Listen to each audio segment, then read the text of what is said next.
Hi everyone, I'm Alex Ferreiro, the Business Development Manager of DayOne. It's a specialized solution that created CaixaBank 5 years ago that works with tech companies and venture capital investors. Okay, we want to welcome to all of you to this panel titled Diversity in Agrotech, and give thanks to Emilia, Vila, CEO of Agroptima, and also Paula, Sancho, Director of FINAVES Venture Capital, for making it possible. Today we will share the learnings and also the experience with us, and thanks to all EMBA students for your attendance. We need more female founders in Agrotech. Thank you so much. Thank you. Thank you, Alex, and thank you, DayOne, for organizing and inviting us. You know, many of the audience are ES students that are willing to know more about investing in startups and growing startups. So first of all, welcome, Emilia. Emilia is the CEO of Agroptima. FINAVES invested in Agroptima 2 years ago. We are there with other institutional investors. And well, Emilia, here is the audience. I would like you to tell them, most of them, they are students, second year. They are from the ES Entrepreneurship Club. They want to become founders once they complete their studies. How are the beginnings of Agroptima? Which gap did you see in the agtech sector just to inspire yourself to build this company? Well, first, thanks for having me, and nice to meet you guys. So, well, it's a little bit blurry. All I know is that I wanted to become a founder. I knew that as you, that I wanted to start my business. And first, I started one business, and then I realized through that business that there was an industry, it was farming, and then I pivoted that into another idea. So let's say that it's not just the first idea, but just an evolution of the first one. And yeah, so that is a little bit how it started, and how I saw that agriculture was, to disrupt in a way, and that's where we are today. And how was this pivot? I mean, which was your first idea? You go to a market, you see, okay, no, the market is not buying this, but it's willing to buy this. How was all this process? So I was working in Germany, in Berlin, in Rocket Internet. I guess you know it. And we were doing clones of e-commerce companies. So after 2 years of doing that, I said to myself, okay, now I am ready to start my own business. So I decided to do e-commerce on a subject that I liked. It was gourmet food. So after a lot of trying to find my idea, I said, okay, I'm just starting off. I'm just doing gourmet food online, and we'll see. So it was a little bit, crazy now that I think about it. So what I did was we were starting to import food and then sell it online through a Shopify store. So almost no investment. And through that, I got to know a lot of farmers because we were importing food directly from farmers. Food like wine, cheese, all these kind of things, olive oil. And then, well, after a short while, I realized e-commerce was already super crowded, and yeah, it didn't make sense. But through the farmers, we were starting asking them, so what's your biggest pain? And through asking and what's your pain, what's your daily pain? And they were opening up and explaining about all the lack of tools they had, all the paperwork they had to do. And very soon we realized that, we had to build something for them. So I guess it's like asking the companies, asking the people, what's your problem? And then trying to solve that. Great, I didn't know this story. And now tell us a little bit about Agroptima today. What is the problem that you are solving? Which are the clients that you have, the type of clients? How is how are farmers as clients of a tech company? Well, farming in general is a huge industry. However, it's very still to disrupt. It's one of the big industries that is still waiting for massive disruption in terms of technology. So it has like pros and cons. When you tackle an industry that old-fashioned in that way, you are evangelizing. It's super greenfield. So you need to start explaining a lot about what you do and explain the advantages and like you are the first one there, so they have to trust you and they have to start putting a budget for you, right?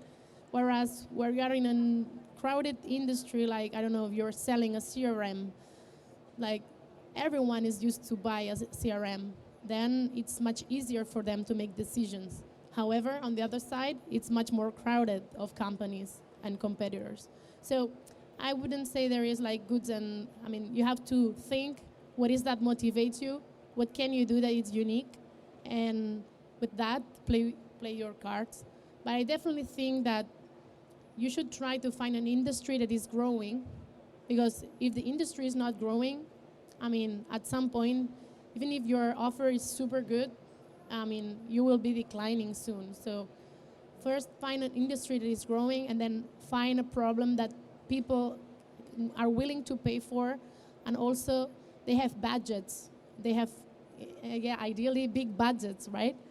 So at the beginning, we were selling to smaller farms, and that, as you can see here, like they have smaller budgets, and now, and smaller pains as well.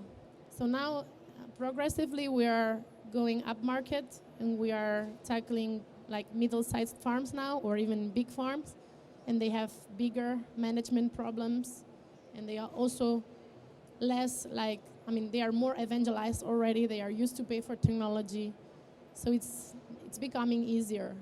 But it's a learning process. Yeah, this morning we were talking exactly about this, like the benefits and the odds and pros of selling to small clients, Yes. Big clients. So if you were at the beginning, what would you recommend them? I mean, because they are two different publics. Is going to which are the odds, pros of each one, of the large client and of the Yes. small client?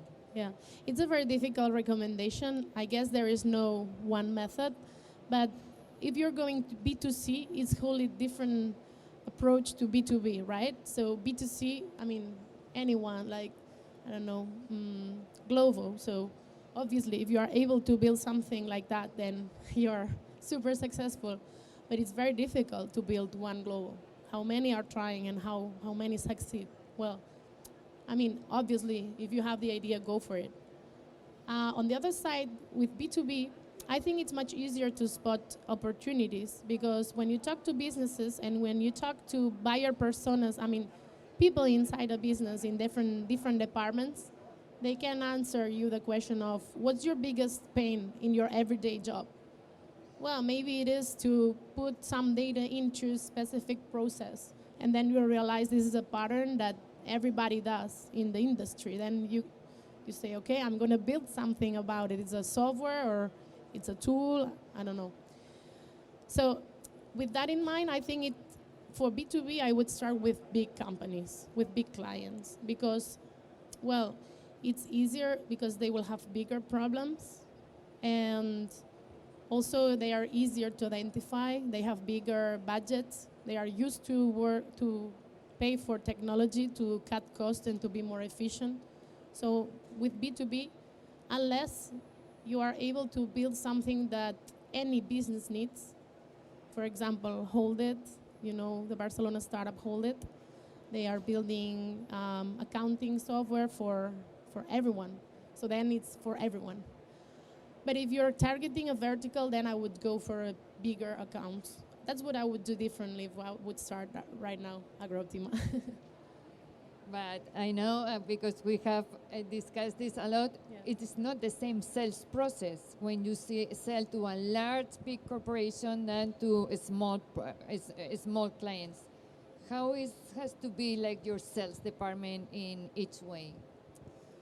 Well, it's a completely different kind of business. So if you're doing software as a service for small firms, then it's more like self-service. So then you don't even have a sales team in place. So you have a very good product with a very good step-by-step trial, and then you have a support team. But then it has to be super straightforward for people to start using and paying. It has to be very, very sticky to the user. And so that is one thing. And when you start selling to bigger corporations, then it's all about finding the right talent. The sales team has to know how to find the pains and the people inside the companies who have these pains. And then talking to them, engaging them in a not really sales conversation, and then reaching them, speaking up about the problems, and then inviting them into a meeting, into a demo, and then starting a whole relationship with them. So it's more like a craftsmanship kind of process, more like instead of a more self-service kind of sale. Thank you. Now I am realizing that maybe they don't know exactly what Agroptima is doing, what problems, and which is your solution. All right. Maybe we can go. Yeah, I can explain you. So imagine you have a field of, or like 10,000 fields of apple orchards, right?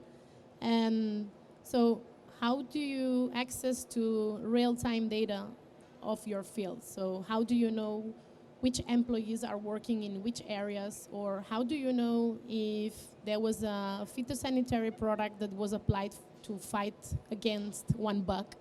And how do you know when all this happened? You might not know. But with Agroptima, in one place, thanks to our software, you have a historical data of when these activities happened, which employees were working in which activities. And then you have all these in an analytics platform where you know which field is more profitable, and we tell you, okay, so it makes more sense to grow apples rather than oranges, because we can tell you that you have more income per hectare in this crop or in comparison to the other crop. So it's more like analytics, real-time data from your fields in one click. Which competition? Because sometimes you tell me, no, it's my competition is an Excel sheet. Is this what? Yes. Are there other competitors? Is it good to compete with an Excel sheet, or is it better to have a big market when you go to sell and they know more about technology, your clients? What do you think it's better? Sometimes I feel completely like, oh my God, it would have helped if these people were using technology first, because then you save all the evangelization of explaining them why technology is good, right? And you feel a little bit awkward. But it's also, on the other side, it also helps you to be the first that gets there. So hopefully, because we were first and we saw that opportunity, now we are able to go into very big players, and we are the first. We are there. And on the other hand, if someone would have been there before, maybe, the cost of change is very, very high sometimes. So, yeah, there are goods and bads, as always. But by now, I think for us, it's good to be in a greenfield market. Right. Yes, like everything, there are goods, pros and cons for everything. But you have explained us very well the solution of Agroptima to the clients, but where is Agroptima now? Maybe you can give us a glance of the number of clients, geographical markets. Yes. So at the moment we are in over 25 markets. We have 1 million hectares under management, and we have thousands of customers. Although 95% of our customers are in Spain and France, and the rest are worldwide. However, our focus in terms of marketing, sales, and all our effort is only in 2 markets, because our let's say, product is localized in each country, not only by the language, but also in agriculture there are some laws, some legislation, and you have to use that legislation. So for us, it makes sense to spread country by country, and once we have a big market share, then open the next one. Yeah. Okay, perfect, Emilia. And Agtech sector, which are the big trends? How do you foresee this this market is going to grow in technology in coming years? Well, first you take the data that is available online and massive trend in your industry. And then I would also take the biggest players and have access to their annual accounts and see if they are growing, right? So if you see that Apple is growing year by year, I mean, you realize there's still opportunity. So I would take, in my case, I would take maybe one of the biggest players and see what are their sales, what are they doing, then talking to the CEOs, talking to key people in the company and asking them. So that's something I do a lot. I talk to CEOs of my potential customers just to know what's their feeling, and they also like to talk with me. So because then I know a lot of their peers, and they are not that connected. So then I can also tell them, oh yeah, this other CEO is also sharing this opinion with you, and then you create this network. And I firmly believe that through customers will tell you what they need, how they want it, and yeah, they will tell you what's the idea. So talking with clients. Yes, a lot, definitely. Any recommendation for someone here thinking to start a startup in the agtech sector? Well, in the agtech sector, I mean, there are a lot of opportunities. In general, anything that is putting more transparency into the consumer is a trend. So we are looking at farm to fork kind of trends.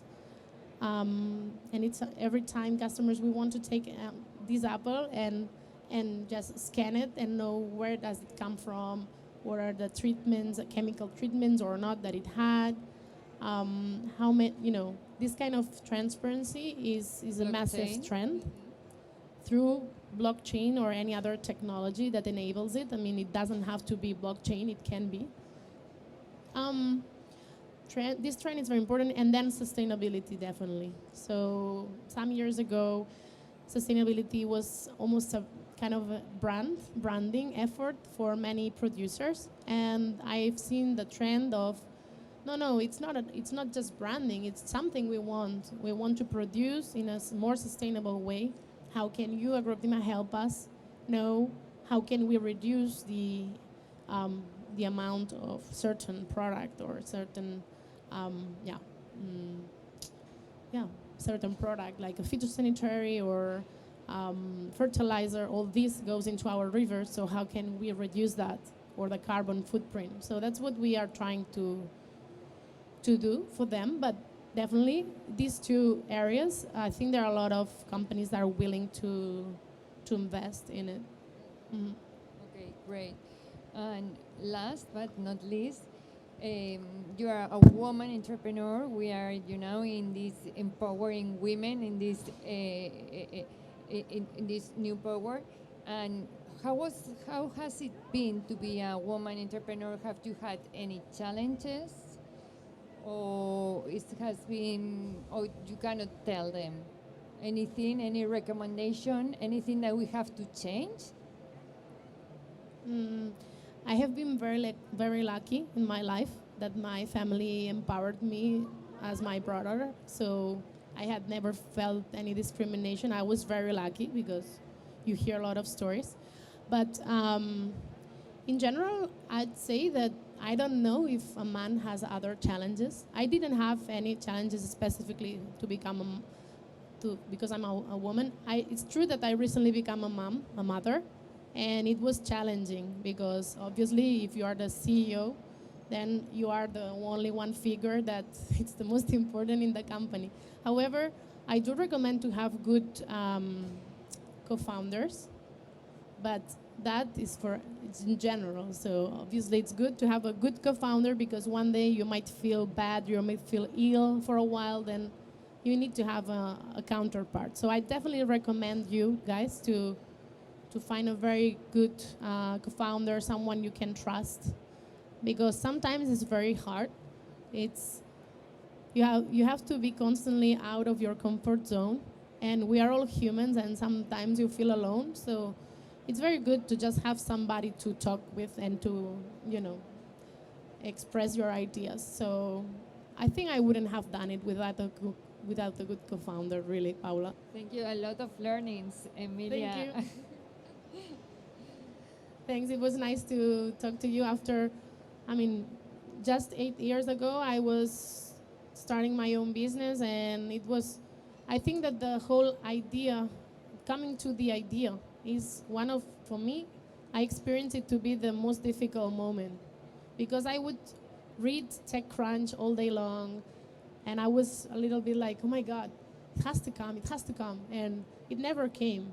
So I was, I think that the ideas, you don't find them in TechCrunch and reading TechCrunch, and I think you find them when you are doing something else and then you find the idea, or when you are talking to customers and then ask them. That's when you find it.